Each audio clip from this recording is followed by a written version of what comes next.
Hi everyone, welcome to Iona College's Sports Report. Here to talk about the conclusion of the men's season is Mike Ritz and John Stanko. I'm Amanda Boyle, and here we are to talk about the season. So John, how do you think they finished up the season? You know what? I think they finished up pretty well. They won both games, including a big game on Friday versus Loyola. And we actually beat Loyola twice this season. Really remarkable if you think about it, the number 2 team in the MAAC. And then senior day against Iona, they really established themselves again. And I think was big was that they blew someone out and they got more confidence heading up to Springfield. I mean, going into the past, 6-7 games when we went on that big losing streak, going up against Loyola, I was a little worried. I was afraid that we would drop even lower in the MAAC standings. But it was a huge win against Loyola. After the win against Loyola, you knew they were going to kill Siena. Siena's been struggling all season. Momo wasn't going to let anybody ruin his senior day. So it was a solid win against Siena. But the big, John said it. It's huge that we ended up beating Loyola twice. I ended up getting a 4 seed in the MAAC tournament, and you know what? Towards the end of the season, I was a little worried that we drop into the play-in game, which is the last thing we wanted. So we ended up dodging that first day of the MAAC tournament, and now we're sitting at the 4 spot. And speaking of their senior game, Curtis Dennis had a huge game, 14 points. How do you think that kind of will translate into Springfield play? I love Curtis Dennis. I've been saying it both me and Mike have been saying it all season. I love him. He's a great fundamental player. He can knock down some really big shots, and he knocked down his first couple of 3-pointers, which is great. And I think it's great for him. He hasn't seen much playing time lately, but for him to get points, and the crowd obviously was cheering him on. Every senior scored. And at one point, of the 38 points scored in the first half, on Sunday, 31 were by seniors. So they obviously came to play. Yeah, I mean, as John said, we've always been a bit advocate of Curtis. We were actually wondering why, when Iona was struggling, why he didn't see more playing time. But he stepped up big against on his senior day. And hopefully we can get that type of production from him when we really need him in the MAAC tournament, because without AJ with his wrist injury, we need another wing that can score consistently. Sean Armand's been struggling, and that's a big red flag for us come tournament time. But between Curtis Dennis, I think the bigger story is Taj Ridley had 9 rebounds in the first half. Granted, he also finished with 9 rebounds, but that spurt of 9 rebounds for Taj is huge, because we know Larry's going to get the board. Larry needs somebody else to get the rebounds with him. So for really to get 9 rebounds in the first half was just seeing the moment of Taj doing serious production on the boards is huge. And definitely, I mean, Lowry's also been bringing the ball up a lot. He's gotten over 3 assists the past couple of games, and I think that really leaves a void down low. But Taj has been filling that pretty well. Almost ended with a double-double. And you know what? Everyone came to play, and we ended the season on a really high note. And now we head into Springfield. And some say we're lucky to get a 4 seed with the way we were playing, but we'll take it. Well, speaking of the low point, here in Iona College's Ionian, we see that they were struggling a bit, losing in overtime 3 times in the last home stretch to Manhattan, Niagara, with an average of 2 points. How do you think that kind of came into play? And John, how do you think that'll... Well, you know what? As an Iona fan, it was really tough to watch, because either watching it in person, both me and Mike were at the Manhattan game, which was devastating. And then we were both here to watch Marist, ESPN top play for them, and it's really tough. But you know what? In the long run, Coach Kultzow said it in his post-game after the loss to Fairfield, was that the team's got heart. And I think that really reinforced it, because they know they could not get any lower, and they were still able to bounce back this past weekend. Mike, what do you think? Yeah, absolutely. I don't think they saw a 6 out of their last 7 game losing streak towards the end of the season, because the team's so talented. So it just came to a point where the team was just too good to lose that many games. But yeah, the Manhattan game was tough, but it also, I think them being vulnerable might have strengthened the team towards the end of the season, because they might have knocked them down a peg, attitude-wise. It gave them kind of a reality check. It might have been a little drastic of a reality check. It's probably lingered on a little too long. But now that they have kind of ride the ship a little bit and won the last 2 games of the regular season, they know that, look, they can lose to anybody. They lost to Marist, who Marist wasn't very good. Wasn't very good for majority of the season. But yet, like we said, they ended up beating Loyola. They can lose to anybody, but they can also beat anybody. So it was the losing streak was a reality check, but that might help them come tournament time. Now, speaking of the MAAC conference, how do you think they'll compare against Canisius? Canisius is going to be tough. I think Billy Barron is definitely one of the best players in the MAAC. He's a first-team All-MAAC player. And Coach Kultzow at the postgame against Siena said, look, Billy Barron is going to be the guy that we got to worry about. But also Chris Manhertz from Canisius might be maybe the wild card for them. He averages 8 rebounds a game, and like we just mentioned before, with Lowry getting the boards, we need Ridley to really step up with rebounding-wise, because this kid Manhertz can really rebound the ball, and that has been a big problem with us, is giving up second-chance points.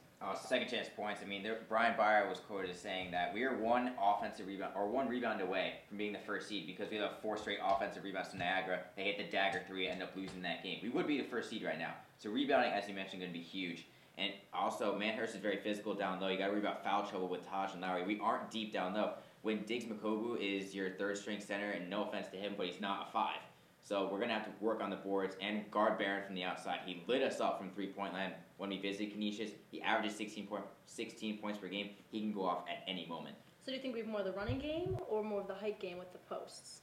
You know what? We got to run the ball because Lowry, we've seen Lowry dribble in practice in games. He can dribble like a point guard, embarrass people. So if he can get out on the open floor running with Momo, I think the Gales should really benefit. Yeah, John said it. We can't stop with what we've been doing. We've won games because of our up-tempo style of play. Momo Jones has been fantastic, another first-team guy. He's leading the conference in scoring, but he needs to distribute the ball a little more. I think the problem with Momo now, in the past 5 games, has been Sean Armand hasn't really been doing much for us. He's been struggling towards the end of the season, and when one of our main guys is struggling, it puts more pressure on Momo to do more things. So Sean really needs to step up. He needs to knock down the shots. I think he kind of lost more confidence a little bit. So let's hope that now the regular season's over and he realizes, look, they need him more than ever. He'll step up for us. Now, say we do beat Canisius in the first round. How do you think we look looking forward? You know what? I think we look pretty well. Canisius is going to be a tough matchup, but you look at our side, and I'm pretty happy the fact we're on Niagara, the right side of the bracket, if you will. I feel confident we can beat Niagara. I think Loyola is actually a better team than Niagara overall, and the fact we're on the other side of the bracket, fantastic news. But the one team we're worried about, Marist, is on our side of the bracket, and they're a sleeper in my mind. Kemp is playing out of his mind of late, and I think they might give Niagara a tough game if they can get past Siena in the playing game in the first round. But overall, I think on our side of the bracket, we're looking pretty good. Yeah, I mean, if you're Coach Kultzow, you have to be happy of our side of the bracket. Basically, the only team that's in there that kind of scares me is Niagara. I mean, I think John talked about Kemp. Kemp really only plays well against us, from what it seems like. So I feel like Niagara is going to beat Marist. The only team we have to worry about is Niagara. However, on the other side of the bracket, we dodge Loyola, we dodge Ryder, who I think Ryder is not even getting talked about. And we're also dodging Fairfield. All 3 teams, well, besides Loyola, that beat us. So I feel like that without having to play Ryder and without having to play Fairfield, Niagara's the only team we have to worry about in this bracket. I mean, I completely agree. Thompson's a phenomenal player for the Bronx, and they snuck into second place. No one was talking about them, and I don't think they have that much hype. That's gonna bode well for them moving forward. No one's gonna like be, oh, we have to be scared of them. And frankly, Ryder can run over people, if you will. But I think Loyola is coming out of that left side because Eric Ethely's been picking it up of late. He was preseason player of the year. He's gonna show it.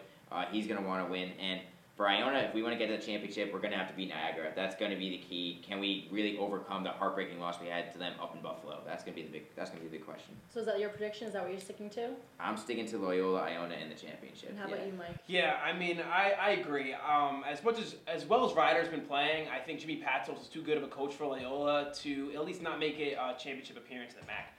But yeah, it's going to come down to us or Niagara out of our side. I don't see Siena doing anything against Marist, and I don't see Marist beating Niagara. Us getting out of Canisius and then us playing a tough Niagara team, it's going to be between us and Niagara, and then whoever wins that game. Hopefully it's us, which I really believe that it's going to be us, and we're going to have to beat Loyola to be MAAC champs.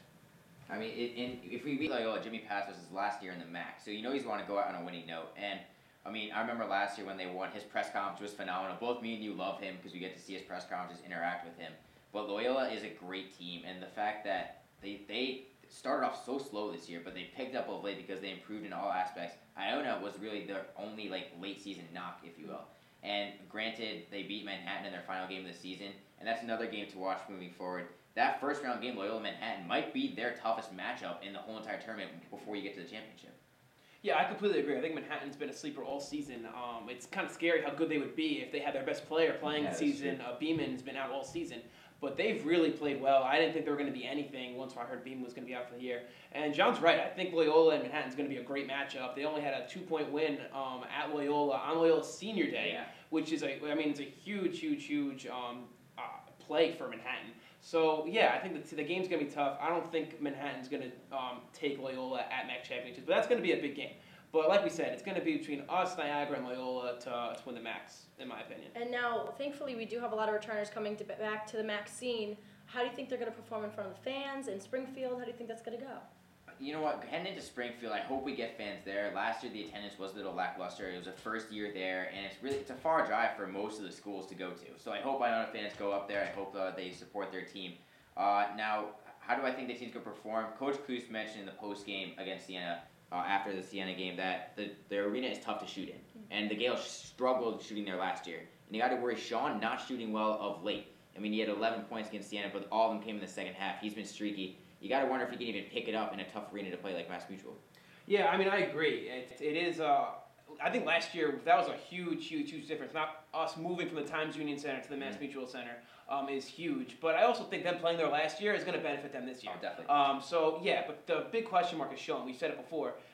We really need him to play well because scoring has been an issue for us when we lose. When we lose, it's not. I mean, it is because of our defense a lot of the time. But sometimes we go maybe 4 or 5 minutes without a key bucket, and that's huge. And that's where you need Sean because Momo can't do everything for us. So we need guys like Curtis, we need guys like Sean to really hit that key three, get that key transition steal for a layup for us to be good. Also, Bowman, he's been falling asleep the past couple weeks. Hasn't been in the starting lineup. Now Sledge has picked it up. He's been dishing out the assist. But Bowman, if he can knock down a couple threes, maybe get 10 points a game, that would really help Iona as well. Well, thank you guys so much for your insight. We definitely appreciate it and hope the best for the men's Iona basketball team this year.